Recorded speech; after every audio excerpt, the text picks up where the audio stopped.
آج میرا آپ سے سوال یہ کہ کیا آپ کو معلوم ہے کہ وہ کون کون سے کام ہیں، وہ کون کون سے طریقے ہیں، کون کون سے انداز ہیں جن کے ذریعے آپ جلد اللہ تعالیٰ کے قریب ہو سکتے ہیں، یا جو آپ کو اللہ تعالیٰ کے قریب کرنے والے ہیں؟ کیونکہ آپ سے ایک بات میں نے کہی تھی اور اس کو آپ ایک کی پوائنٹ بنا لیجئے کہ ہمیں سالوں کا نہیں، مہینوں کا نہیں، ہفتوں کا نہیں، گھنٹوں کا نہیں، لمحوں کا استعمال جاننا ہے.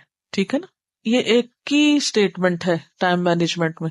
ہمیں لمحوں کو استعمال کرنے کا سلیقہ سیکھنا ہے. اور پھر میں نے ایک اور بات کہی تھی آپ کو کہ صرف استعمال نہیں بلکہ بہترین استعمال سیکھنا ہے. اور بہترین استعمال کے لیے ہمیں پھر بہترین کام آنے چاہیے، معلوم ہونے چاہیے کہ بہترین کام کون سے ہیں. تو یہاں چند ایک مثالیں آپ کو دوں گی کہ وہ کون لوگ تھے جنہوں نے اللہ کا قرب پانے کے لیے اپنی زندگیاں بہترین طریقے پر آرگنائز کر لیں، جس سے وہ اپنے وقت سے بھرپور فائدہ اٹھا کے گئے. ایک بزرگ کہتے ہیں اگر ایک دن میں اپنے کسی ذکر میں کوئی کمی کر دوں تو پھر ممکن نہیں کہ اگلے دن اس کمی کو پورا کر سکوں، کیونکہ اس دن کا نامہ اعمال اس چیز کے بغیر چلا گیا، خالی. اس بات کو سمجھنے کے لیے آپ یوں کر سکتے ہیں کہ ہمارا ہر دن ایک خالی صفحہ ہے ہماری ڈائری کا جو روزانہ ہمیں ملتا ہے. گویا ہر روز صبح سب کو ایک خالی پیپر مل جاتا ہے شام تک کے لیے یا اگلی صبح تک کے لیے، جو اس کے اعمال نامے کا کاغذ ہے. ہر روز کی طرح مثلاً آج بھی آپ کو آپ کے اعمال نامے کا کاغذ ملا ہوا ہے، جس پر صبح سے لے کر رات تک کے آپ کے سارے کام ریکارڈ ہوتے ہیں. کیا کیا آپ نے سب لکھا جاتا ہے. وَكُلُّ كَبِيرٍ وَصَغِيرٍ مُسْتَطَرٍ، ہر چھوٹی بڑی بات لکھی چلی جا رہی ہے. ٹھیک، لمحہ لمحہ اس میں شو ہو رہا ہے کہ آپ نے کہاں گزارا، چاہے مختلف رنگوں سے یا مختلف ڈیزائنوں سے. یا اس صفحے کو آپ اپنا دن سمجھ لیجئے ایک، یا اس سے آپ اپنے آپ کو کمپیئر کر لیجئے. یہ صفحہ ہے ایک، اس میں مختلف رنگ لگے ہوئے ہیں، مختلف لکیریں ہیں، مختلف رنگ ہے. کہیں ایک رنگ ہے، کہیں دوسرا ہے، کہیں تیسرا ہے، کہیں پورا ہے، کہیں آدھا ہے، کہیں کٹا ہوا ہے، کہیں ایک طرف کو جھکا ہوا. آپ سمجھیے کہ یہی آپ کے سارے دن کے کام ہیں. اس طرح اپنے دن کو آپ شو کر سکتے ہیں، یا آپ مثلاً مختلف جگہوں پر مختلف کلرز کے ساتھ یا مختلف ڈیزائنز کے ساتھ یا کچھ گیپس چھوڑ کے کچھ خلا، یعنی مختلف کاموں کو آپ سمبلائز کر سکتے ہیں، مختلف شکلوں یا رنگوں یا ڈیزائنوں بنا سکتے ہیں. ٹھیک ہے، وہ ہے آپ کی زندگی کا ایک دن. اور جو آپ میں سے آرٹسٹ ہیں وہ اسکیچ بھی کر سکتے ہیں. ٹھیک ہے، اسکیچ کر سکتے ہیں آپ. ہر ایک کے اوپر یہ اسائنمنٹ لازم نہیں، لیکن آپ میں سے جن کو اللہ نے صلاحیت دی ہے میں ان سے ریکویسٹ کروں گی کہ وہ دوسروں کو سمجھانے کے لیے کوئی ایسا ایک ماڈل تیار کر لیں. ایک دن کا نقشہ بنائیں، کس میں ایک دن میں ہم جو کچھ کرتے ہیں اس کو مختلف رنگوں سے صرف شو کریں. کہیں کالا رنگ لگائیں برے اعمال کے لیے مثلاً، کہیں گرین رنگ لگائیں اپنے معمولات کے لیے، کہیں نمازوں کو شو کریں، کہیں عبادت کو شو کریں، کہیں حقوق العباد کو شو کریں، کہیں اپنے پڑھائی کو. اور ہر ایک کے جیسے رولز ہیں اس کے مطابق اس کے جو گولز ہیں، ایک ڈیلی گولز کی جو لسٹ ہے آپ کی، اس کو آپ شو کر سکتے ہیں. اب دیکھیے کہ جب تک ہم اپنے اہداف مقرر نہیں کرتے، اپنے گولز متعین نہیں کرتے، اس وقت تک ہمارے اوقات یا ہمارا ٹائم ایٹ رسک ہے، نقصان پر ہے. جلد از جلد اپنے فرائض اور اپنی ذمہ داریوں کی لسٹ بنا کر سامنے رکھ لیں کہ مرنے سے پہلے کیا کیا کر لینا چاہیے آپ کو، کون کون سے قرضے چکا دینے چاہیے، کون کون سے حق ادا کر دینے چاہیے، کون کون سے فرائض پورے کر لینے چاہیے. اور بائی دا وے وقت کون سا ہے وہ موت کا، کیا ٹائم ہے، ٹائم لمٹ کیا آپ کے پاس، لمحے کا نہیں پتا، اس لیے اس میں تاخیر نہیں ہونی چاہیے. وَلْتَنْظُرْ نَفْسٌ مَا قَدَّمَتْ لِغَدٍ، ہر شخص کو اپنا آپ حساب کرنا ہے. کیا ٹاسک ہے میرے، کیا اسائنمنٹس ہیں میری، کیا ذمہ داریاں ہیں میری، کیا فرائض ہیں میرے، کیا امنگیں ہیں، کیا آرزویں ہیں، کیا گولز ہیں، اہداف ہیں، زندگی میں کیا کرنا چاہتی ہوں. تو سب سے پہلے تو قرض اور فرض کی لسٹ بنائیے، مجھ پہ فرض کیا ہے، مجھ پہ قرض کیا ہے، یعنی ذمہ داری کیا ہے. پھر اس کے بعد آپ مزید کیا چاہتے ہیں، خواہشات کی لسٹ بنا لیں، امنگیں، آرزویں، ٹھیک ہے نا، ان کی آپ لسٹ بنا لیں. اچھا، پھر کچھ چیزیں تو سالوں میں ہوگی.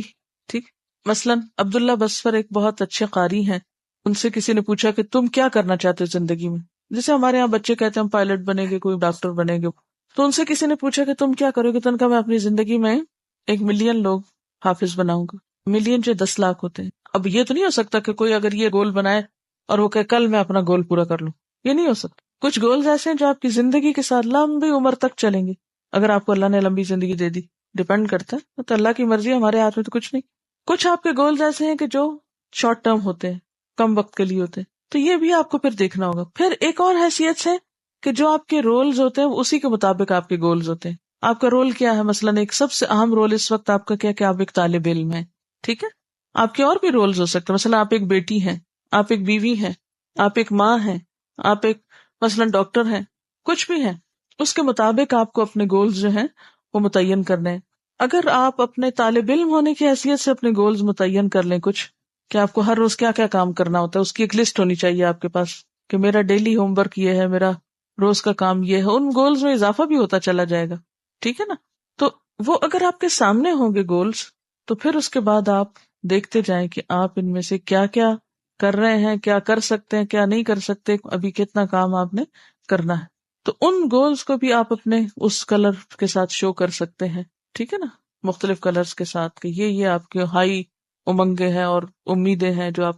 اچھا، پھر آپ کے کچھ معمولات ہوتے ہیں دن کے، جیسے صبح شام کے آپ ذکر کرتے ہیں، نماز کے بعد کا ذکر کرتے ہیں، وغیرہ وغیرہ جو آپ کو کرنے چاہیے. اب کیا ہے، آج کے دن آپ نے مثلا صبح شام کی دعائیں کوئی نہیں پڑھی فار ایگزامپل، یا فجر کی نماز کے بعد کے اذکار نہیں پڑھے، وہ کیا ہوا، خالی خانہ چھٹ گیا. اب کل کے دن آپ کہیں اچھا میں کل پڑھ لوں گی نا، کیا ہوا آج نہیں پڑھی تھی، وہ آج یہ ہو گیا تھا، وہ ہو گیا تھا، یہ تھا وہ تھا، کوئی اس پہ الزام لگایا، کوئی اس کو بلیم کیا، کوئی کسی پہ ذمہ داری ڈالی اور کام کوئی نہ کیا. اب یہ جو آج کی آپ کی شیٹ ملی تھی نا، زندگی کا آج کا کاغذ آپ کا ملا تھا، اس میں تو رہ گیا خالی. اب یہ بزرگ یہی کہتے ہیں کہ جو میرا ایک دن کا عمل رہ گیا میں کل اس کو پورا کر ہی نہیں سکتا. پچھلے دن کی کاغذ تو واپس چلا گیا آ کے. جو آج آپ کو کاغذ ملا ہے کیا کل یہی ملے گا کہ جو خانے رنگ بھرنے رہ گئے تو ذرا آج بھر لیں بیٹھ کے؟ یہ تو نہیں ہو سکتا نا. اس لیے جو آج کرنا ہے نا وہ آج ہی کرنا ہے آپ کو. تو جو اہم ترین عادت اللہ کے قریب ہونے کی ہے وہ کیا ہے؟ کچھ چیزوں کو جو آپ نے اپنے گول سیٹ کیے ہوئے، جو اپنی عادات ہیں، ٹھیک ہے بہت زیادہ نہ بے شک سیٹ کریں، اتنے ہی کریں جو آپ کر سکتے ہیں، ان کو آپ نے پورا کرنا ہے. سستی، کمی، کوتاہی، کاہلی، غفلت سے ان کو بھولنا نہیں، چھوڑنا نہیں. اور ہو جائے غفلت تو اتنا ہی وقت محض ایکسکیوزز کرنے میں نہیں گزار دینا، کیونکہ بہت سے لوگ نمبر 1 سستی سے کام نہیں کرتے، پھر نمبر 2 غیر حقیقی وجوہات بتاتے رہتے ہیں جو سچی کوئی نہیں ہوتی. اپنے کو بھی دھوکہ دیتے ہیں، اوروں کو بھی دیتے ہیں. وما یخدعون الا انفسهم وما یشعرون. جب تک اپنے ساتھ ہم سچے نہیں ہوں گے اس وقت تک ہم اپنے دشمن ہیں. خود اپنے ساتھ سچے، اپنا بھلا سوچے، کسی پہ احسان نہ کریں. ایک بچی میرے پاس آئی تو کہنے لگی میں نے کسی نے لیکچر دیا تو میں نے سنا کہ جو اولاد اچھے کام کرے تو وہ اپنے والدین کے لیے صدقہ جاریہ بنتی ہے، تو پھر مجھے کیا فائدہ ہوگا؟ اگر میرے کاموں کا فائدہ میرے ماں باپ کو ہی ہونا ہے تو میرا کیا فائدہ؟ میں نہیں کرتی. تو ہو سکتا ہے آپ بھی یہی سوچ رہے ہو، ہم کیوں اچھے بنے اگر ہمارے ماں باپ کو فائدہ ہونا ہے ہم سے. وَمَنْ جَاهَدَ فَإِنَّمَا يُجَاهِدُ لِنَفْسِهِ. سب سے پہلا فائدہ آپ کو خود ہوتا ہے، باقی کسی کو بعد میں ہوتا ہے. ایک کتاب ہے مقدمہ ابن خلدون، اس میں ہارون الرشید کے بارے میں آتا ہے کہ جب اس نے اپنے بیٹے الامین کو اس کے استاد کے سپرد کیا تو استاد کو ایک ریکویسٹ کی کہ اقرئہ القرآن، اس کو قرآن کی قرات سکھاؤ، قرآن پڑھنا سکھاؤ. وعرفہ الاخبار، تاریخ کی معرفت دو، اخبار کہتے ہیں تاریخ کو. وروّہ الاشعار، اور اس کو اشعار کی تعلیم دو یا اشعار سے مانوس کرو. وعلمہ السنن، سنت کی تعلیم دو، سنتیں سکھاؤ، یعنی زندگی میں عام روزمرہ زندگی میں کون سا کام کیسے کرنا چاہیے نبی صلی اللہ علیہ وسلم کی پیروی کرتے ہوئے.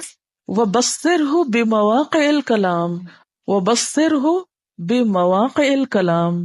بصرہ کا مطلب ہے بصیرت دو اس کو، سجھاؤ اس کو. مواقع موقع کی جمع ہے، کلام کا معنی کیا ہے؟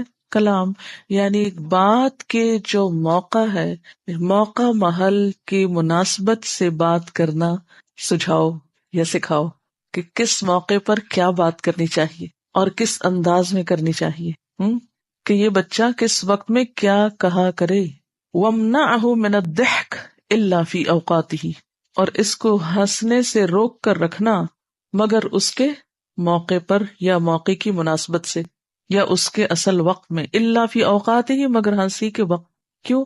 بے موقع کی ہنسی کیا ہوتی؟ بے موقع کون ہنستا ہے؟ مجنون. جو مجنون ہوتے ہیں، پاگل لوگ جنہیں آپ کہتے ہیں، ان بیچاروں کو نہیں پتا ہوتا کہ کہاں ہنسنا ہے کہاں رونا ہے، تو ہر موقع بے موقع وہ ہنس دیتے ہیں بعض اوقات۔ تو بعض لوگ بھی بالکل مجنونانہ حرکتیں کرتے ہیں، سنجیدہ مجلس میں ہنسنا شروع کر دیتے ہیں، بعض اوقات نماز پڑھتے ہوئے ہنسنے لگتے ہیں۔ عموماً آپ نے بچوں کو دیکھا ہوگا کہ نماز میں کھڑے ہوتے ہیں اور ساتھ ہی ہنسنا شروع کر دیتے، ایک ہنستا ہے اور سارے بچے اگر کٹھے نماز پڑھے سب ہنسنا شروع کر دیتے۔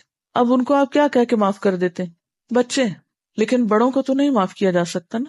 اور اگر کوئی ایسی حرکتیں کرتا ہے کا مطلب ہے کہ اس کے اندر ادب نہیں، اخلاق نہیں، تمیز نہیں، اس کی تربیت ہی نہیں ہوئی، ٹھیک ہے۔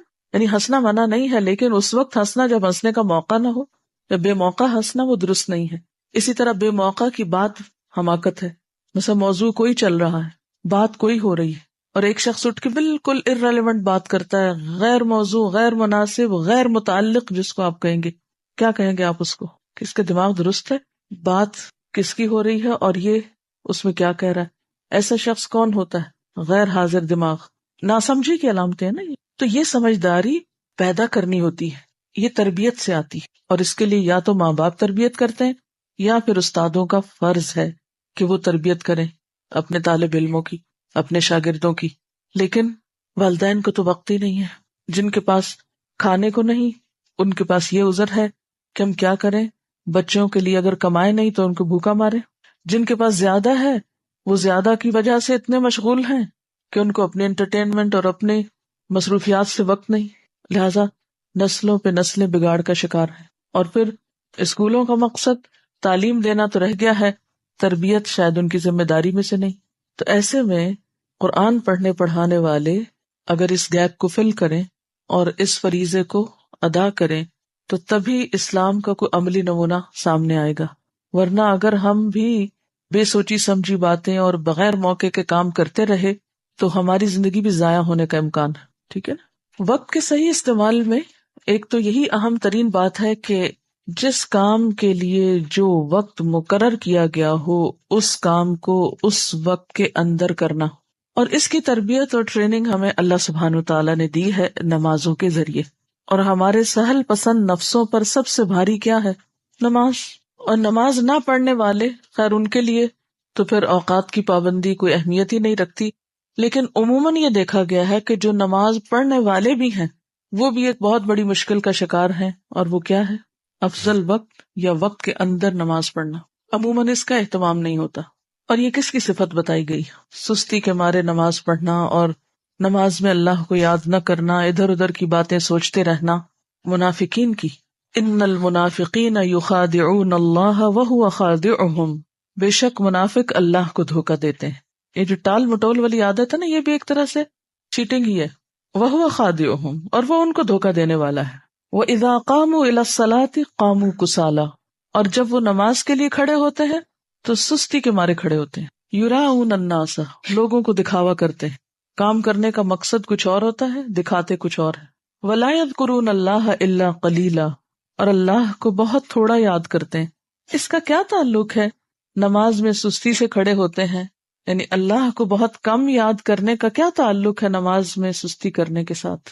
بات یہ ہے کہ جب وہ آتے ہی سستی کے ساتھ ہیں، پڑھتے ہی لیٹ ہیں، تو پھر اللہ کو کہاں یاد رکھیں گے؟ اس نماز میں اللہ تعالیٰ کو انسان اسی وقت یاد رکھ سکتا ہے جب انسان ٹائم پر نماز پڑھے، وقت لے کر پڑھے۔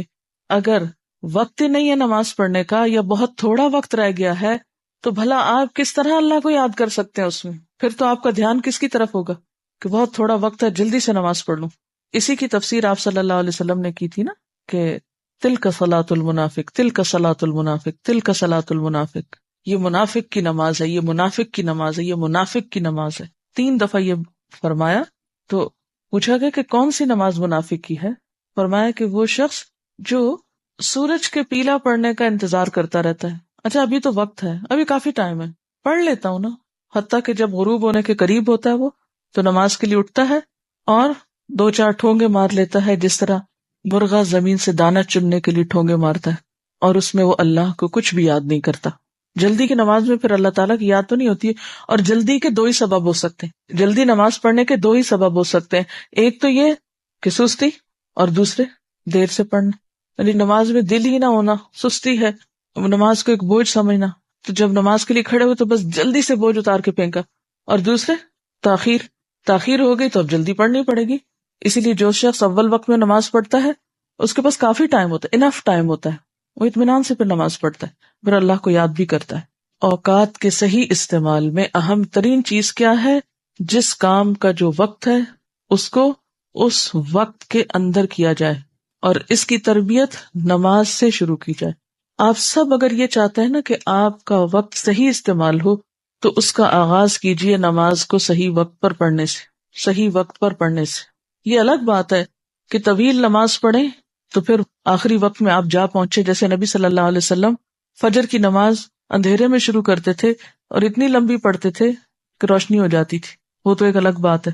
اسی طرح اگر آپ ظہر کی نماز پڑھے بغیر یہاں سے چل پڑتے ہیں، مثلاً گھر جاتے ہیں، بالکل تھوڑا سا وقت بچتا ہے، مجھے بتائیے کہ آپ میں سے کتنے لوگ اطمینان سے نماز پڑھ سکتے ہیں؟ نہیں پڑھ سکتے. تو ایٹ لیسٹ آپ فرض تو سکون کے ساتھ پڑھ کے نکلا کریں، سنت گھر جا کے پڑھ لیں، فرض تو پڑھ کے جائیں. اگر فرض نماز بھی، کیونکہ قیامت کے دن سب سے پہلے کس چیز کا حساب ہوگا؟ نماز کا حساب ہوگا. بہت سے لوگ باتوں میں لگے رہتے ہیں، ادھر ادھر وقت ضائع کرتے ہیں، اور پھر جب نماز کا وقت ہوتا ہے تو جلدی جلدی میں نماز پڑھ لیتے ہیں. تو وقت کے صحیح استعمال میں سب سے پہلے فرائض کو صحیح وقت پہ ادا کرنا. اسی طرح آپ دیکھیے روزہ ہے، روزے کے لیے اللہ تعالیٰ نے وقت مقرر کر رکھا ہے، رمضان کا مہینہ مقرر کر دیا. اگر یہ مقرر نہ ہوتا تو ہم میں سے کتنے لوگ تھے جو پابندی کر سکتے سال میں 1 مہینہ مسلسل روزے رکھنے. اسی سے آپ اندازہ لگائیے کہ اوقات کا مقرر کرنا کسی کام کے لیے کس قدر ضروری ہے، اور اس کے لیے آپ کو پری پلاننگ کرنی پڑے گی. یہ پری پلانڈ ہونا چاہیے. اگر آپ پلاننگ نہیں کریں گے کہ کون سا کام کب کرنا ہے تو اوقات ضائع ہوتے رہیں گے. کون سا کام کب کرنا ہے اور کب تک کر لینا ہے، مکمل کر لینا ہے.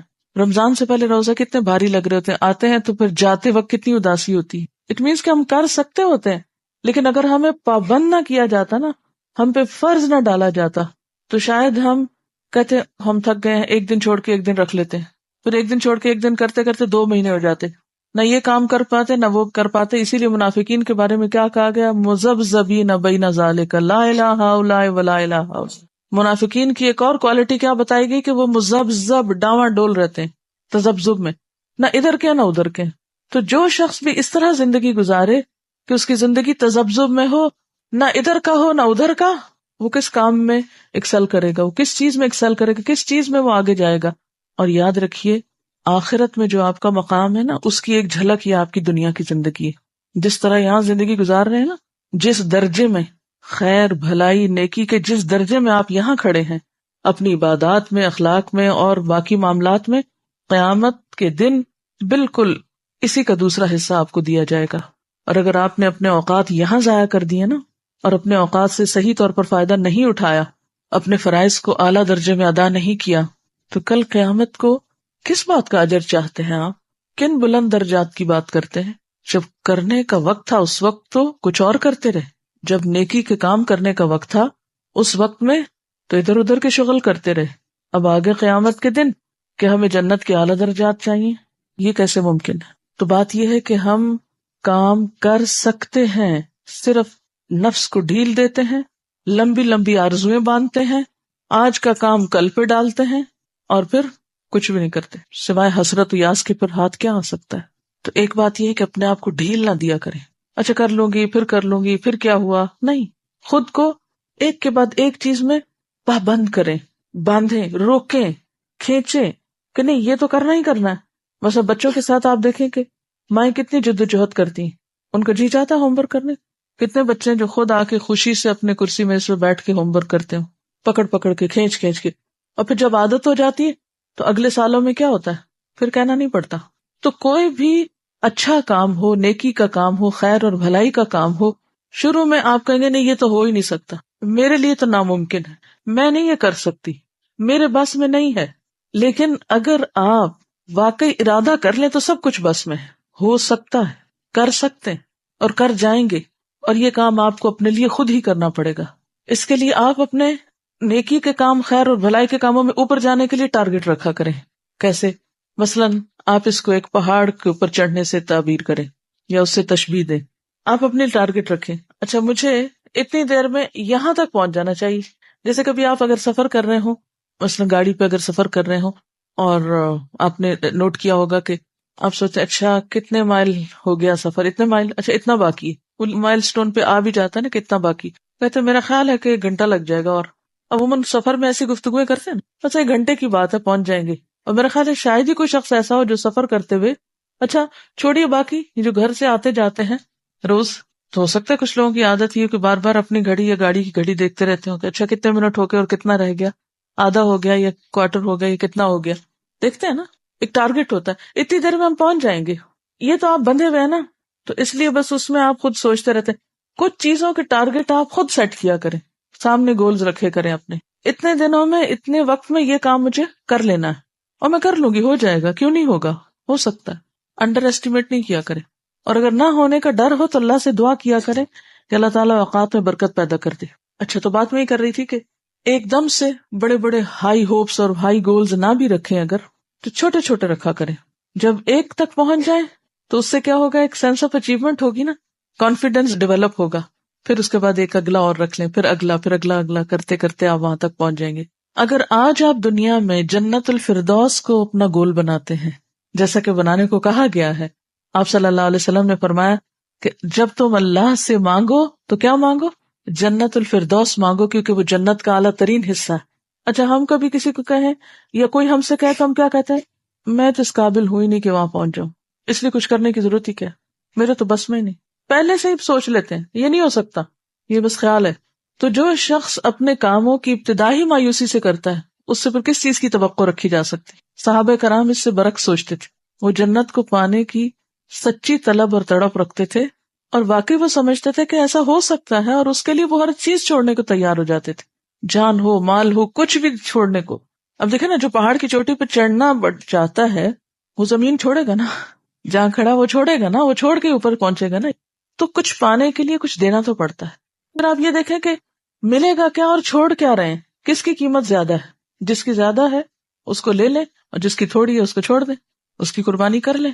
اچھا اس کو ایک اور چھوٹی سی مثال سے سمجھیں، مثلاً عبداللہ بن عبد الملک کہتے ہیں کہ ہم اپنے والد کے ساتھ جب سفر کر رہے ہوتے تھے تو ہمارے والد ہم سے کہتے سبحوا حتی تأتوا تلک الشجرہ، اچھا تم سب بچوں تسبیح کرو جب تک وہ درخت آ جائے، یعنی سفر کر رہے ہیں، پہلے تو وہ اونٹوں اور گھوڑوں وغیرہ پہ سفر ہوتا تھا، تو صحرا میں دور دور درخت نظر آتے تھے، وہ گھنے درخت بہت زیادہ تو نہیں تھے عرب کے ملک میں، ایک جگہ سے چل رہے وہ دور ایک درخت نظر آ رہا ہے، تو بچوں کو کام لگا دیتے جب تک وہ درخت آتا ہے تم تسبیح کرنا شروع کر دو، وہ کہتے ہم کرتے جاتے، فنسبح حتی نأتیہا، کہتے جب ہم اس پہ پہنچ جاتے تو اگلا کوئی درخت دکھا دیتے، اچھا کبروا حتی تأتوا تلک الشجرہ، اللہ اکبر پڑھتے رہو جب تک وہ درخت آ جائے، اچھا وہ ہم پڑھتے رہتے، اور پھر جب اس پہ پہنچتے تو کچھ اور ٹارگٹ دے دیتے، اس پہ پہنچتے کچھ اور دے دیتے، اور اس طرح سفر بھی ختم ہو جاتا، دلچسپ ہو جاتا، اور اس کے ساتھ ساتھ نیکیاں بھی ملتی، وہ وقت کا کتنا بہترین استعمال ہوتا۔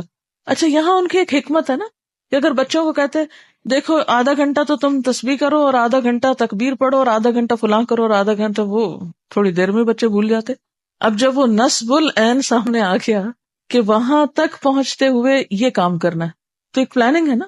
اچھا مثلاً ہم نے آپ کے ساتھ ایک پلاننگ کی ہوئی ہے، اس کے لیے کیا ہے، وہ لیسنس کو ڈے وائز الگ الگ کیا ہوا کہ اس دن اتنا ہو جانا چاہیے۔ اب بعض اوقات کیا ہوتا ہے، وہ سسٹم خراب ہو سکتا ہے اور آپ کا ٹارگٹ جو ہے وہ پورا نہیں ہو سکتا۔ اب یہ تو نہیں ہم کر سکتے کہ اس کو چھوڑ دیں کہ آج کا ٹارگٹ نہیں پورا تو چھوڑ دیتے، نہیں، اس کو اگلے دن زیادہ کام کر کے پورا کر لیں، اور جو ایک ڈیڈ لائن ہے وہاں تک اس کو مکمل کریں۔ باقی بہت سی بیچ میں ایسی چیزیں آ جاتی ہیں جو مرضی کے خلاف ہوتی ہیں، انسان کو مشین نہیں، مشین بھی ہو تو مشینیں بھی خراب ہوتی ہیں، ٹھیک ہے نا، مشینیں بھی خراب ہو جاتی ہیں، انسان کے ساتھ بیماری بھی ہے، مسائل بھی ہیں، بہت سی چیزیں لگی ہوئی ہیں، لیکن ان میں سے کسی بھی چیز کو اپنے راستے میں رکاوٹ نہیں بننے دینا چاہیے کہ اچھا اب یہ ہو گیا تو اب سب بیٹھ جاؤ، سب کام چھوڑ۔ ہم تو انتظار میں رہتے ہیں کہ کوئی ایسی ایمرجنسی ہو، خدا نخواستہ کوئی چیز ہو تو ہم ذرا آرام کر لیں، خوش ہو جائیں کہ شکر ہے کام نہیں کرنا پڑا۔ نہیں، اپنے ٹارگٹ مقرر کر رہے اور چھوٹے چھوٹے رکھتے جائیں، جب اس کو اچیو کر لیں تو اگلے پہ، اگلے سے اگلے پہ، اگلے سے اگلے پہ، تو انشاءاللہ آپ اس طرح اپنے اوقات کو صحیح طور پر استعمال کریں۔ آپ دیکھیں کہ اللہ تعالیٰ سارا سال ہم سے پابندی کراتے ہیں چھوٹے یونٹ میں، یعنی دن کے 5 حصوں میں 5 نمازیں پڑھوا کر، پھر سال میں روزے رکھوا کے، پھر اسی طرح زکوٰۃ، پھر اسی طرح حج، سب ٹائم کے ساتھ بندھے ہوئے ہیں نا. تو اپنے کاموں کو، جسے پہلے بھی میں نے کہا تھا، اپنے کاموں کو اوقات کے ساتھ باندھ لے. بہت سے لوگ اپنا کافی وقت صرف اس میں ضائع کرتے رہتے ہیں کہ وہ اپنی مصروفیات کی کہانی سناتے رہیں. کچھ لوگوں کی عادت ہوتی ہے ہر وقت اپنی مصروفیات کی کہانی سناتے رہتے ہیں. تھوڑا سا کام کر لیتے ہیں، پھر اگلے وقت میں اس قصے کو دہراتے ہیں. اچھا پہلے میں نے یہ کیا، پھر یہ کیا، پھر یوں ہوا، پھر وہ آیا، پھر وہ گیا، پھر وہ رداد سنا کے پھر اگلا کوئی کام شروع کرتے ہیں. بولا اس کا کیا مقصد ہے؟ پھر جو کوئی کام نہیں کرتے، گلٹ ہوتی ہے اندر، پھر اس کا تذکرہ کرتے رہتے ہیں. کوئی پوچھے نہ پوچھے دہرائے چلے جاتے ہیں قصہ. اپنا وقت بھی ضائع کرتے ہیں، دوسرے کو بھی سنا کے بور کرتے ہیں. تو یہ جو زبان کی حفاظت ہے لغویات سے، بیکار گفتگو سے، اس سے خاص طور پر بچنے کی کوشش کریں. اپنی گفتگو کا اگر آپ حساب کرنے لگیں گے نا تو انشاءاللہ تعالیٰ آپ کے وقت کا بہت سا حصہ جو ہے وہ بہت اچھے کاموں میں استعمال ہونے لگے گا. بہت سے لوگ زبان کی حفاظت سے مراد صرف یہ لیتے ہیں کہ جھوٹ نہ بولو، چغلی نہ کرو. وہ تو ہے ہی، وہ تو نہیں کرنی چاہیے، لیکن جو بہت کثرت کلام جو ہے یہ درست نہیں ہے. اللہ تعالیٰ کو جو چیزیں ناپسند ہیں ان میں مال کا ضائع کرنا اور قیل و قال. قیل و قال کیا ہے؟ کہا گیا اور اس نے کہا، وہ یہ کہہ رہا تھا، یہ کہہ رہی تھی، فلاں نے یہ کہا، فلاں کا یہ قول ہے، فلاں نے یہ فرمایا، بس اسی قسم کی باتیں. تو اگر آپ اپنی گفتگو کا حساب انشاءاللہ رکھیں گے کہ زائد ضرورت نہ بولیں، اور اس کے لیے بھی ٹارگٹ رکھیں. جیسے میں نے اگلے مہینے کا رکھا ہوا ہے کہ میں اپنی گفتگو میں مزید کمی کروں گی. یہ چونکہ میرا اپنا ایک ٹارگٹ ہے تو آپ کو ایک راز فاش کر رہی ہوں، اور اس کے لیے خصوصی دعائیں کرنی ہے میں نے کہ یا اللہ میری گفتگو میں صرف وہ بچے جو واقعی ضرورت ہے، اور زائد ضرورت کلام کی عادت مجھ سے چھڑا دے. کلاس میں تو چلے ٹھیک ہے، سکھانے کے لیے بولنا تو ہے، لیکن اپنا حساب خود کرنا چاہیے نا. اور ایک مشکل یہ بھی ہے، مجھے ریسنٹلی اس کا بہت زیادہ احساس ہو رہا ہے کہ کہتے ہیں نا لقمان حکیم سے کسی نے پوچھا تھا حکمت کہاں سے سیکھی، تو اس نے کہا احمقوں سے. تو بعض اوقات انسان دوسروں کی گفتگو سے یہ سیکھتا ہے کہ کس شخص کی گفتگو میں کتنا ایسا فالتو تھا، یعنی جو آپ پہ ایک بوجھ بننے لگتا ہے. تو پھر آپ سب سے پہلے تو اپنے اندر سے وہ نکالیں. تو اس میں یہ ہے کہ جب دوسرے لوگ ایسی گفتگو کرتے ہیں جو آپ پہ بھاری ہوتی ہے، تو پھر سب سے پہلے آپ اس گفتگو کو اپنی کلام سے نکال دیں. ایک اور بات یہ ہے کہ جو انسان کی عمر زیادہ ہوتی جاتی ہے، تو آپ نے نوٹ کیا ہوگا کہ اس میں بھی شاید معلومات زیادہ جمع ہو جاتی ہیں اندر، یا معلوم نہیں کیا مشکل ہوتی ہے، تو گفتگو طوالت پکڑنے لگتی، یا پھر اپنے اوپر کنٹرول کم ہو جاتا ہے انسانوں کا. یہ بھی ایک وجہ ہوتی ہے. اس بات سے بہت ڈر لگتا ہے مجھے کہ انسان کا سیلف کنٹرول کم ہو جائے. سارے قوا کمزور ہو جاتے ہیں نا، حافظہ کمزور ہو جاتا ہے. اب جب حافظہ کمزور ہے، ابھی یاد ہی نہیں رہا کیا کہا، پھر وہی بات کر دی، پھر وہی کر دی، وقت تو ضائع ہوا نا. کتنی ضروری ہے یہ بات کہ ہم ان تمام خرافات سے بچنے کے لیے اپنا حساب بھی کرتے رہے، اور خاص طور پر اللہ تعالیٰ سے دعا کریں فالتو بیکار چیزیں زندگی سے نکلے. ترقی یافتہ ممالک میں جو کام کے اوقات ہوتے ہیں اس میں لوگ بالکل نہیں بولتے، یعنی کام کے وقت میں نہیں بولتے. مثلاً ایک کتاب میں نے ایک واقعہ پڑھا تھا کہ ہندوستان کے کچھ لوگوں کا ایک ٹرپ جاپان گیا، تو وہاں انہیں ایک فیکٹری دکھائی گئی، اس میں لوگ کام کر رہے تھے. تو حسب عادت جو ڈیلیگیشن تھا اس نے کام کرنے والوں سے گفتگو شروع کر دی، اچھا یہ آپ کیسے بنا رہے ہیں، یہ کیا ہے، وہ کیا ہے. حالانکہ ان علاقوں میں انتظام ہوتا ہے کہ آپ فیکٹری دیکھیں خاموشی کے ساتھ، اور جو کچھ وہاں ہو رہا ہے اس سب کو ایک اسکرین پر الگ سے ایکسپلین کیا جاتا ہے. وہ ہر ایک سے جا کے آن دا اسپاٹ نہیں آپ پوچھ سکتے. تو صاحب لکھتے ہیں جو اس میں شریک تھے کہ کسی نے کسی بات کا جواب نہیں دیا. ان لوگوں نے اس طرح ظاہر کیا گویا یہ بات ان سے کی نہیں جا رہی، کسی اور سے بات ہو رہی ہے.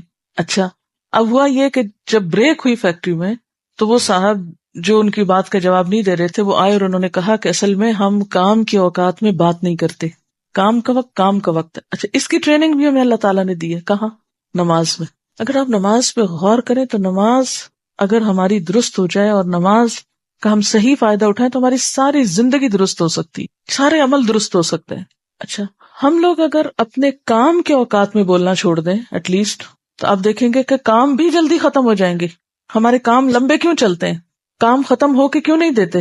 ہم کھانا پکا رہے ہیں یا کھانا کھا رہے ہیں یا کوئی بھی کام کر رہے ہیں تو آپ نے دیکھا ہوگا کہ وہ کام آدھے گھنٹے کا کام تھا، وہ گھنٹے سے بھی آگے نکل گئے، ہم ٹارگٹ میٹ ہی نہیں کر سکے. وہ ٹائم ٹیبل سارا ہی ڈسٹرب ہو گیا. کئی لوگ ٹائم ٹیبل بناتے ہیں اور پھر خود بھی اس کی پیروی نہیں کرتے، اس کو فالو نہیں کرتے. تو اب کیا ہوتا ہے کہ وہ کچھ بھی نہیں کر پاتے زندگی میں. تو اس میں اگر کام کے اوقات میں مثلاً آپ نے اگر اپنے پڑھائی کے لیے جو وقت مقرر کیا نا گھر میں، آپ اس وقت میں کسی ایسی جگہ چلے جائیں جہاں آپ پھر اس ٹائم میں بات نہ کریں کسی. اچھا، بعض لوگوں کا حال کیا ہوتا ہے، یہاں سے جاتے ہی بستہ کھول لیتے ہیں، کتاب کھول کے بیٹھ گئے، اور وہ بھی قرآن شریف. اچھا، پڑھ رہے ہیں، ساتھ اس کو کوئی انسٹرکشن دے رہے ہیں، پھر پڑھ رہے ہیں، اس کے ساتھ بات کر رہے ہیں، پھر پڑھ رہے ہیں، پھر 4-5 گھنٹے وہ بھی ساتھ ہے، وہ بھی ساتھ.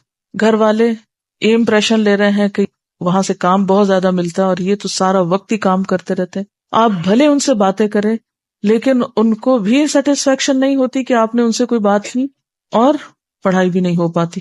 تو اس کے لیے آپ کیا کر سکتے ہیں کہ جاتے ہی بستہ نہیں کھولیں، آپ جائیں، جو بھی آپ کی روٹین ہے، نماز کی، آرام کی، کھانے کی، گھر والوں کو ٹائم دینے کی، گھر کے کسی کام کی، یا کچھ بھی جو بھی ہے اسے کر لیں. اور پھر آپ مثلاً مغرب تک ایک ٹارگٹ رکھیں کہ یہ ٹائم میرا ہے گھر والوں کے لیے، کھانا پکانے کے لیے، یا جو بھی آپ کے ذمہ ڈیوٹی ہے، 2 گھنٹے ہیں، 3 ہیں، 4 ہیں، جتنے بھی آپ کو ملے اس میں وہ کر لیں. اس میں آپ کتابوں کی طرف نہ جائیں. جب اس سے آپ فارغ ہو جائیں تو پھر آپ گھر والوں کو اس پر ٹرین کریں آہستہ آہستہ کہ اب آپ کے پڑھنے کا وقت آ گیا ہے، اب سب یہاں سے چلے جائیں یا آپ وہاں سے نکل جائیں. چاہے ایک کمرے کا گھر ہے نا، تو اس میں بھی ایک کونا فکس کریں، جگہ مقرر کریں، ٹائم مقرر کریں، اور اس ٹائم میں اپنا ٹارگٹ پورا کریں. بعض لوگ کتاب کھول کے بھی دنیا بھر کی باتیں سوچتے رہتے ہیں، پھر خیال آتا ہے اوہو، پھر شروع ہو جائے، پھر ادھر. یہ بھی وقت کا ضائع کرنا ہے. جو ٹائم مقرر کیا ہے اس کو سامنے رکھیں اور دیکھیں کہ کیا آپ کی جو ٹارگٹ تھا وہ درست تھا، کتنے منٹ میں اتنا کام ہو سکتا ہے، اسے کریں. اور اگر بیچ میں آپ بریک لینا چاہیں تو پھر اس بریک کو بھی انجوائے کریں. اب دیکھیں کہ ترقی یافتہ ممالک میں کیا ہوتا ہے، کام کے اوقات مقرر ہوتے ہیں. مثلاً 8 بجے اگر دفتر کا ٹائم ہے تو 8 بجے ہی شروع ہوتا ہے، اور پھر 10 بجے اگر بریک ہے تو 10 منٹ کی، تو وہ 10 منٹ کی بریک میں کوئی کام نہیں کرتا. ہم لوگوں کا حال کیا ہے، جو بریک کا ٹائم ہوتا ہے اس میں ہم کام کرتے ہیں، جو کام کا وقت ہوتا ہے اس میں ہم بریک لیتے ہیں. اچھا، پھر اسی طرح پھر اگلا کام کا وقت ہے تو اس میں پھر یکسوئی سے کام. تو آپ کو معلوم ہے کہ ویسٹ میں گھنٹوں کے اعتبار سے پے دی جاتی، مہینے کی تنخواہ نہیں ہوتی، وہاں ہفتہ وار ہوتی ہے عموماً، اور ہفتے میں بھی ہر دن کے الگ آورز کاؤنٹ کیے جاتے ہیں. عموماً فیکٹریز میں وہاں کیا بنا ہوا ہے، کارڈ ہوتا ہے، یعنی جب ایک شخص کام کے لیے انٹر ہوتا ہے تو وہ ایک مشین سے کارڈ گزارتا ہے، وہ ٹائم نوٹ ہو جاتا ہے، اتنے بجے آئے تھے اس تاریخ کو. جب نکلتے ہیں تو تب بھی، تو جب سیلری لینی ہوتی تو اس کارڈ سے اس کا وہ ڈاٹا جمع ہو جاتا ہے کہ اس شخص نے اتنے گھنٹے کام کیے، اتنے گھنٹے. مثلاً اگر ایک شخص ہر روز صرف 5 منٹ لیٹ آتا ہے، صرف 5 منٹ، تو 5 دنوں میں، اگر وہاں عموماً 2 دن چھٹی ہوتی ہے، تو 5 دنوں میں وہ کتنے منٹ لیٹ آیا، 25 منٹ. اب وہ 25 منٹ کی سیلری کاٹ لیں گے، اور کاٹ لی جاتی ہے وہاں، کیونکہ 25 منٹ ایک اچھا خاصا وقت ہے. ہمارے ہاں 5 منٹ تو کیا، گھنٹوں کے حساب سے لوگ لیٹ پہنچتے ہیں کام پر، اور ندامت بھی نہیں ہوتی ان کو کہ انہوں نے کوئی نقصان کیا ہے اپنا بھی، اور جہاں وہ کام کر رہے ہیں ان کا بھی. اور اس میں دنیا میں باقاعدہ مقابلے ہیں، اور ہر سال یہ دیکھا جاتا ہے کہ اس سال کس ملک میں ورکنگ آور کتنے تھے، ایک ایوریج شخص نے کتنے گھنٹے روز کام کیا، کیونکہ وہاں بیکاری کا تو سوال پیدا نہیں ہوتا الا یہ کہ کوئی بیمار ہو. اب مثال کے طور پر یہ ایک اسٹیٹسٹکس ہے میرے سامنے، 1970 میں امریکہ میں ایوریج ہفتہ وار کام 39.8 گھنٹے تھا، 1975 میں 39.5 تھا، 1980 میں، یعنی ہر 5 سال کا یہ انہوں نے جائزہ لیا، 39.7 تھا. یہ 0.7 0.5 0.8 کا کیا مطلب ہے کہ یہ بھی گنا گیا ہے. جاپان میں 43.3 70 میں، 38.8 75 میں، اور پھر 41.2 80 میں. اسرائیل میں 42.1 1970 میں، 40.3 75 میں، 38.3 80 میں. کہ یہ قوم نے جو کام کیا ہے اتنے گھنٹے روز. اور اس میں پھر مقابلہ ہے کہ نمبر 1 اس عرصے میں کون تھا، نمبر 2 کون تھا، نمبر 3 کون تھا. کوئی مسلمان ملک اس لسٹ میں شامل نہیں ہے. یہ بتا رہی ہے کہ ڈھارکی میں ایشیا کا سب سے بڑا ایگرو کیمیکل کا پلانٹ ہے، اور اس میں توسیع ہوئی تو چائنا سے خواتین ورکرز آئیں، تو لوگوں نے کہا کہ یہ عورتیں کیا کام کریں گی، تو آپس میں بہت باتیں کریں گی. لیکن انہوں نے اتنی اوقات کی پابندی اور محنت کے ساتھ اپنے کام کو کیا کہ وقت سے پہلے اپنا ٹارگٹ مکمل کر لیا، یعنی وقت سے پہلے اپنا گول اچیو کر لیا، اور وقت سے پہلے جو پلانٹ تھا اس کی جو توسیع کا کام تھا وہ مکمل ہو گیا. اور کام کے اوقات میں بالکل بات نہیں کرتی تھی، ایک بریک میں وہ والی بال کھیلتی، چھٹی کے وقت سوئمنگ کرتی، اور بہت ایکٹیولی سب کام ہو رہا تھا. ہمارے ہاں نہ کام کے وقت میں کام کی عادت ہے، نہ ہی کام کا احترام ہے. ہاں تمنائیں بہت بڑی ہیں، کیا چاہتے ہیں، دین کی خدمت چاہتے ہیں.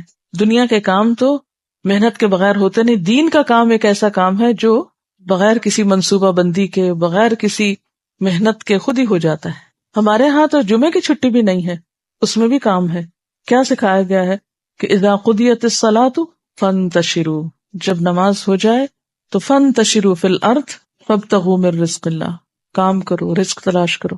تو ہمیں اگر ہم واقعی چاہتے ہیں کہ اپنے اوقات کو صحیح استعمال کریں تو نمبر 1 پلاننگ بے حد ضروری ہے، اور اس کے لیے گولز، اور گولز بھی ہر شخص کے مختلف ہوں گے. ہر شخص کے گولز اس کے رولز کے مطابق ہوں گے. جو آپ کے رولز ہیں، کچھ رولز تو آپ کے مینڈیٹری ہیں جن کو آپ تبدیل نہیں کر سکتے. مثلاً ایک ماں ہے، گول تبدیل نہیں کر سکتی. اسی طرح مثلاً آپ طالب علم ہیں تو آپ کا یہ رول تبدیل ہو جائے گا کچھ عرصے کے بعد. تو اب آپ اپنی زندگی میں یہ دیکھیے کہ آپ کے اوپر کیا کیا ذمہ داریاں ہیں، آپ کی اس وقت کی موجودہ حیثیتیں کیا ہیں. مثلاً آپ ایک بیوی ہیں، مثلاً آپ ایک بیٹی ہیں، مثلاً آپ ایک طالب علم ہیں، مثلاً بہن ہیں. اپنے مختلف رولز کو دیکھ لیجیے امپورٹنٹ ہے. اب مثلاً اگر آپ ایک بیوی ہیں تو ظاہر ہے آپ کے شوہر کے حقوق ہیں آپ پر. علم کا حاصل کرنا آپ کے شوہر کے حقوق کی قیمت پہ نہیں ہو سکتا. اسی طرح اگر آپ ایک بیٹی ہیں تو والدین کی مدد کرنا یا ان کا ساتھ دینا آپ کی ذمہ داریوں میں سے. تو پہلا کام تو یہ کیجئے کہ ایک جو آپ کا رول ہے اس کے مطابق آپ کا گول کیا ہے، آپ کی ذمہ داریاں کیا ہیں. پھر اگلی بات یہ ہے کہ کون سا کام آپ نے کب کرنا ہے، کون سا کام کب کرنا ہے آپ کو. اب بعض لوگ ایک بوجھ سر پہ سوار رکھتے ہیں، اور ہمارے بچے ہیں نا، کیا کریں، کوئی وقت نہیں ملتا، سارا دن بچوں کو رونا روتے رہیں گے، کیا کریں، شوہر ہی نہیں مانتے، ان کی بڑی ذمہ داری مجھ، سارا دن شوہر کی بات، بہانہ ایک بنا لیا. تو یہ جو بہانے بنانے کی عادت ہے یہ زندگی سے نکال دیجیے. اگر آپ جس وقت میں جو کرنا چاہیے اس کے پابند ہو جائیں تو شکایت بھی نہیں رہے گی، پھر شوہر کو شکایت نہیں ہوگی، پھر بچوں کو شکایت نہیں ہوگی، پھر آپ کی ٹیچر کو آپ سے شکایت نہیں ہوگی، کیونکہ آپ نے اپنے پڑھنے کے وقت میں کیا کیا، پڑھا اور پڑھ کر آئے. اچھا، کلاس میں آپ کی ذمہ داری کیا ہے، توجہ سے سننا، لکھنا، اور جو کہا گیا انسٹرکشنز دی گئی ان کو فالو کرنا. اگر آپ اس وقت میں کچھ اور کر رہے ہوں تو کیا ہوگا، استاد کو شکایت ہوگی، اور یہ وقت کا ضیاع بھی ہوگا. آپ پھر یہاں بیٹھے کس لیے، آپ کچھ اور کریں جا کے. احمد بن عطا سے پوچھا گیا کہ طلب العلم فریضۃ علی کل مسلم کا معنی کیا ہے، کس چیز کا علم حاصل کرنا فرض ہے، کون سا علم حاصل کرنا فریضہ کے درجے میں ہے. ٹھیک ہے نا، علوم تو بہت سے ہیں نا، لیکن ہر علم کا سیکھنا تو فرض نہیں ہے نا. تو انہوں نے کہا علم الحال و علم الوقت و علم السر فمن جہل وقتہ وما علیہ فقد جہل العلم الذی امر به.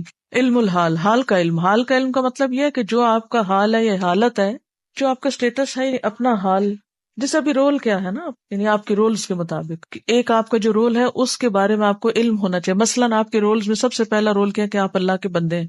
بندگی میں آپ کو کیا کیا کرنا ہے، تو فرائض آ گئے نا اس میں، نماز. اور پھر اسی طرح آپ کے حال میں ایک یہ ہے کہ آپ ایک بیوی ہے، بہن ہے، ہمسائی ہے. مثلاً جو آپ کی حالت ہے اس میں والدین کے حقوق پتہ ہونے چاہیے، شوہر کے حقوق پتہ ہونے چاہیے، بچوں کے حقوق پتہ ہونے چاہیے، وغیرہ وغیرہ. تو یہ حال کا علم ہے نا، یہ جو بھی آپ کا حال ہے، حالت ہے، اسٹیٹس ہے یا وقت ہے. ٹھیک ہے. دوسرا ہے علم الوقت. علم الوقت فریضہ ہے، ٹائم مینجمنٹ کا سیکھنا فرائض میں سے ہے کہ کس وقت میں مجھے کیا کرنا ہے، بچپن میں کیا کرنا ہے، جوانی میں کیا کرنا ہے، بڑھاپے میں کیا کرنا ہے.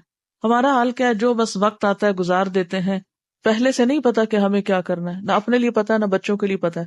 پھر اسی طرح عبادات کا وقت کیا ہے، تعلیم کے اوقات کیا ہونے چاہیے. اور انہوں نے بہت اہم بات کی تھی کہ فمن جہل وقتہ، جو وقت کے علم سے، یعنی وقت کے بارے میں جاہل ہے، اور اس بات سے جاہل اللہ علم ہے کہ وما علیہ، کہ کس وقت میں اس کی ذمہ داری کیا ہے، کس وقت میں کس چیز کا ٹائم ہے. فقط جہل العلم، ایسے شخص کا علم سے کوئی تعلق نہیں، وہ علم سے بھی ناشنا ہے. کتنی بڑی بات ہے یہ. طلب العلم فریضۃ علی کل مسلم. تو یہ کون سا فریضہ ہے؟ دو چیزیں مینلی ہو گئی. ایک تو یہ ہے کہ اپنی ذمہ داریاں پہچانیں، اپنے رولز کو ڈٹرمن کریں، اور ہر رول کے تحت آپ کے اوپر کیا کیا ذمہ داریاں، اور پھر ہر ذمہ داری کو ادا کرنے کا وقت کیا ہے. اور اس کے بعد ہر چیز کی ایک حد ہے، لمٹ ہے، کہ مثلاً نماز خشوع سے پڑھنی ہے، لیکن یہ نہیں کہ آپ اتنی لمبی کر دیں کہ آپ کے کھانے کا وقت نکل جائے. اب آپ کا اس وقت رول کیا؟ مثلاً اگر میرے بچے چھوٹے ہیں، دودھ پیتے بچے ہیں، تو میری نمازیں وہ نہیں ہو سکتی ہیں نا جو شادی سے پہلے جتنی لمبی ہو سکتی ہیں. شادی کے بعد یہ بچوں کے ساتھ اتنی لمبی نماز نہیں ہو سکتی. بچہ اگر رو رہا ہے، چیخ رہا ہے، چلا رہا ہے تو میری نماز آٹومیٹکلی چھوٹی ہو جائے گی. اب مثلا میں تدریس کا کام کر رہی ہوں یا ساتھ اور تھوڑا بہت، تو ان اوقات میں عمر کے مختلف حصوں کے ساتھ مختلف اوقات رہے ہیں. مثلا جب میں طالب علم تھی اس وقت بھی میں سکھاتی تھی، لیکن اس وقت جیسے ہفتے میں ایک دفعہ. جب شروع میں سکھانا شروع کیا تبھی علم اتنا پختہ نہیں تھا، اس وقت تھوڑا تھوڑا پڑھایا، بہت کم سکھایا، 2 آیتیں 3 آیتیں. پھر اس کے بعد جب باقاعدہ استاد بنی تو اس میں تھوڑا اور اس کو انکریز کیا. پھر شادی ہوگی، پھر بچے تھے، پھر ہفتے میں 1-2 دفعہ درس دیتی رہی. پھر اس کے بعد تھوڑے بچے اور بڑے ہوئے اور وقت ملا، اس کو اور انکریز کر لیا. یعنی ساری ذمہ داریاں سامنے رکھ کے صرف پرسنٹیج طے کر لیں کہ کس وقت آپ کا کون سا رول زیادہ اہم ہے اور اس کے لیے آپ کو کتنا وقت چاہیے، اور کب آپ کی عمر کے کون سے حصے میں کون سی ذمہ داریاں نسبتاً کم ہو گئی اور اب کس اور چیز کو آپ کا زیادہ وقت چاہیے. تو کام سارے اگر آپ کو پتا ہوں، جیسے پہلے میں مثال دی تھی نا کہ سارے کاموں کو ایک رنگ دے دیجئے زندگی میں، تو وہ پرسنٹیج کم زیادہ ہوتی رہے گی.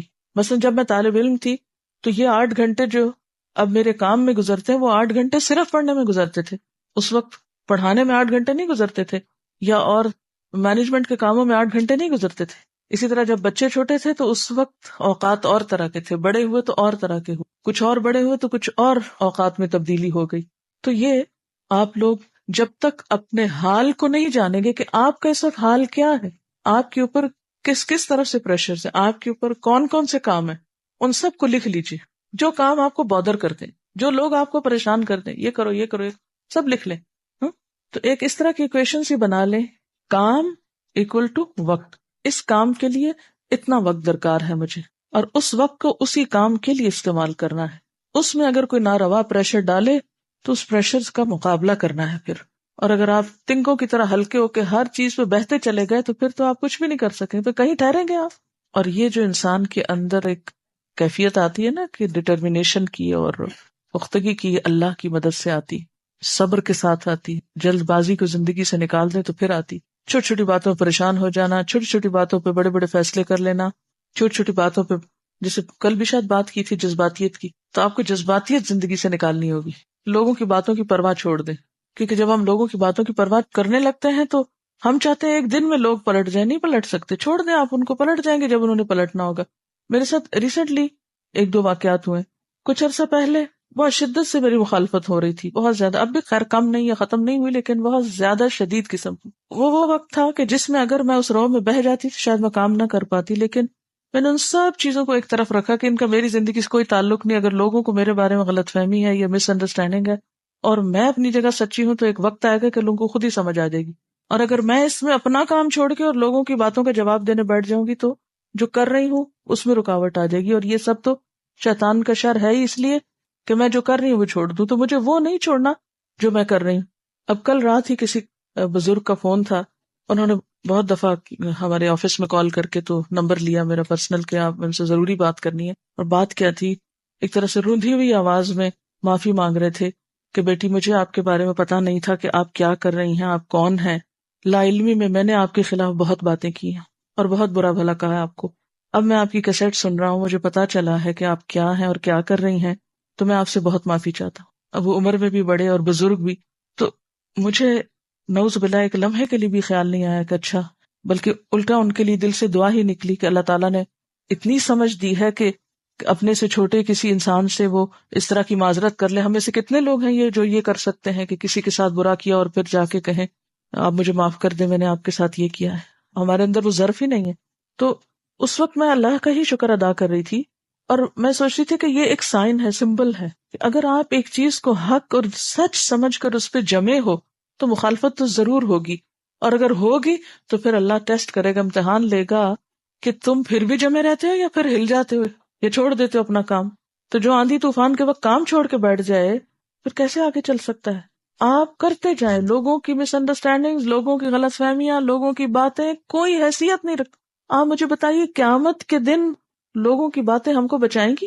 لوگوں کی باتیں ہمارے پلے میں اگر وہ غلط ہی کر رہے ہیں اور برا ہی کر رہے ہیں تو وہ بھی ہمارے حسنات میں پڑیں گی. قیامت کے دن ہمارے نیکیوں میں اضافہ ہو جائے گا. اور ہم اپنی طرف سے برا نہیں کر رہے اور ہم کسی کو برا بھلا نہیں کہہ رہے، اس کے باوجود لوگ بغیر جانے ایک بات سنی سنائی پہ چل رہے ہیں تو چلتے جائیں. کیا فرق پڑتا ہے، ہم لوگوں کے تو کچھ کر نہیں رہے. تو آپ جب تک اپنے آپ کو اللہ کے لیے خالص نہیں کریں گے نا تو نیکی کے کام میں ٹھہر نہیں سکتے، کیونکہ آپ کر لوگوں کے لیے رہے ہیں. جس دن لوگوں کی تعریف نہیں ملی تو آپ لازماً بیٹھ جائیں گے. جو لوگ صرف تعریفوں کے بلبوتے پہ کام کرتے ہیں وہ زیادہ دیر نہیں چل سکتے. اللہ تعالیٰ کو سب سے زیادہ جو دعا پسند ہے وہ عافیت کی دعا ہے کہ اللہ میں آزمائشوں سے بچا کے رکھ. لیکن پھر یہ اللہ ہی اس راز کو جانتا ہے کہ کس کو کہاں کس چیز میں آزمانا ہے. اور یہ یاد رکھیے کہ کسی کی آزمائش چھوٹی ہوتی کسی کی بڑی ہوتی، لیکن ہوتی ہر ایک کی ہے. ایک تو یہ بات زندگی میں یاد رکھیں، اگر ہم سمجھتے ہیں کہ دین کے راستے میں ہمیں کوئی رکاوٹ نہیں، گھر والوں کا سب تعاون حاصل، ہو سکتا ہے صحت کے کسی مسئلے میں آزمائے جا رہے ہیں، ہو سکتا ہے کوئی مال میں آزمایا جا رہا، ہو سکتا ہے کوئی اولاد میں آزمایا جا رہا، ہو سکتا ہے کوئی شوہر کی طرف سے آزمایا، ہو سکتا ہے کوئی بیکار کی کسی اور چیز میں.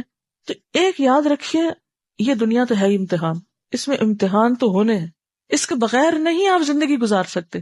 لیکن امتحان کے وقت کون سا رویہ درست ہے یہ جاننا بھی بے حد آپ کو ضروری.